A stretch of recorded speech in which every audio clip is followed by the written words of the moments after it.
Okay, let's go ahead and finish up chapter 13. Let's call this 13 part 2. And in part 1, we talked about monopolistic competition as a market structure and how small firms, through differentiation, could produce a little monopoly power or price making power, but they were still in a competitive environment. So this oxymoron actually kind of makes some sense. What happens when those firms compete against each other is going to be the subject of this second part of chapter 13. And we're going to highlight the long-run equilibrium outcomes and how there's going to be a breakdown of efficiency when we have a monopolistically competitive market structure. Okay, so once we understand that it's a competitive environment, that's very close to saying that entry is still easy. Competition comes from lots of firms all trying to provide product to the same people. Okay. Entry being easy more or less means that barriers to entry are minimal. You want to open up your own lawn care service, probably need a truck, a trailer, a couple mowers, and some weed eaters. If you want to open up a nail salon, it's going to be relatively easy to do that as well. Restaurants are within reach.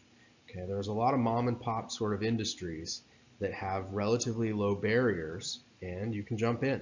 Food trucks are another good example. Okay, so profitable firms in any of those areas are actually going to attract new entrants. If I see that the guy who's running a food truck is driving around a Ferrari, it's not going to be very long before I start wondering how much money I can make if I open up my own food truck. Now, the thing for us in this slideshow is to try to figure out what happens when these new entrants actually start appearing.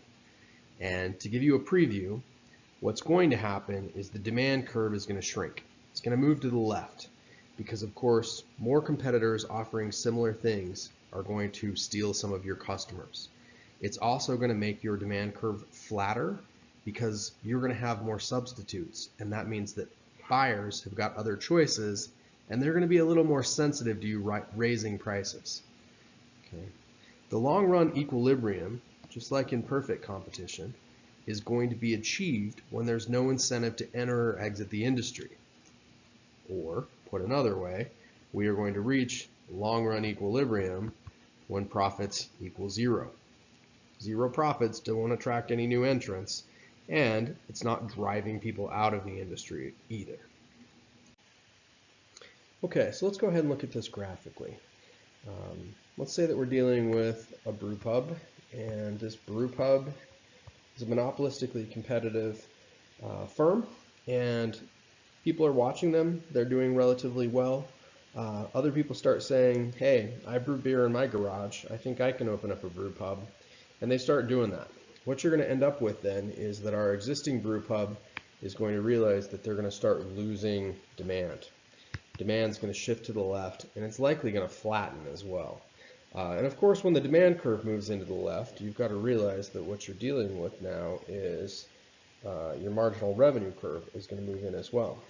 Okay, so the demand curve and the marginal revenue curve moving in and flattening out is not good news for our brew pub. Our brew pub is losing customers, and people are getting more sensitive about the prices that they're charging.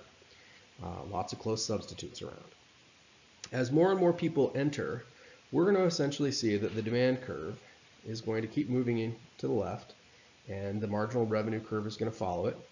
And as they flatten out, they're moving in, but your average total costs, they're not. Your ATC is staying where it's at. It still costs the same amount to produce that beer.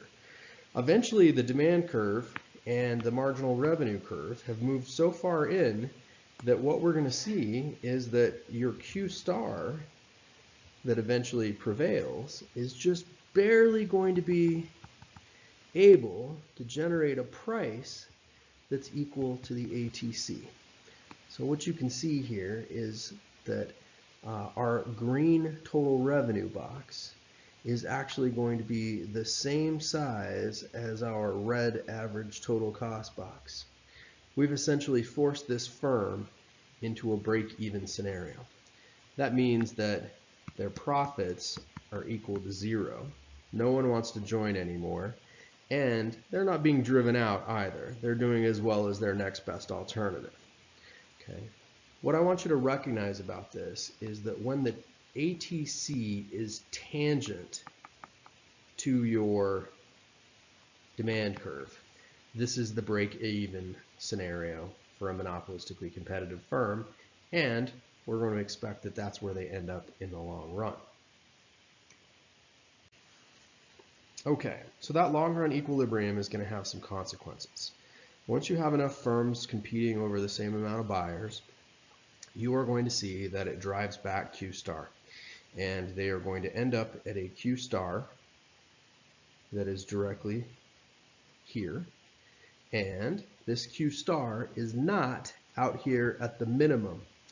This minimum spot was where you would have had a productively efficient outcome, right? If we were producing at this Q, that Q would be getting beer made at the lowest possible cost.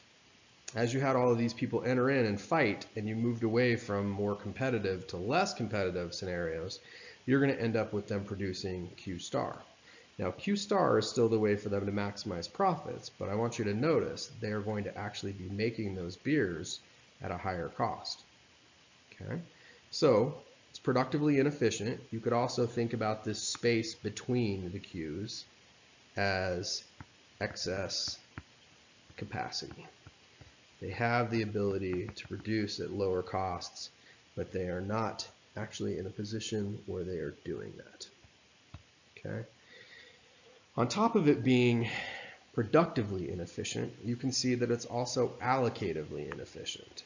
It's allocatively inefficient because our last unit of beer only cost us this much to create, but people were actually able to spend this much on it, implying that its marginal benefit was much higher than the cost of producing it. So from society's perspective, this is allocatively inefficient. Now the firm, once again, does not care.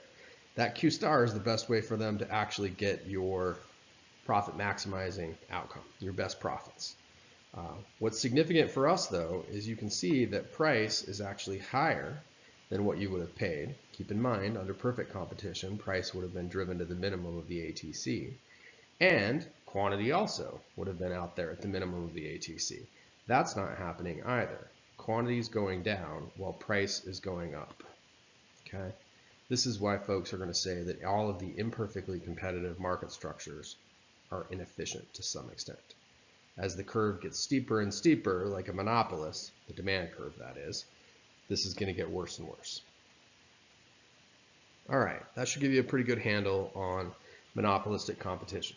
There's some other great stuff in the chapter that talks about branding and how monopolistically competitive firms have got to constantly look for new differentiations and way to add value, as well as find ways to lower costs. That's really the recipe for how a monocomp or a lot of your small mom and pops businesses generate profits.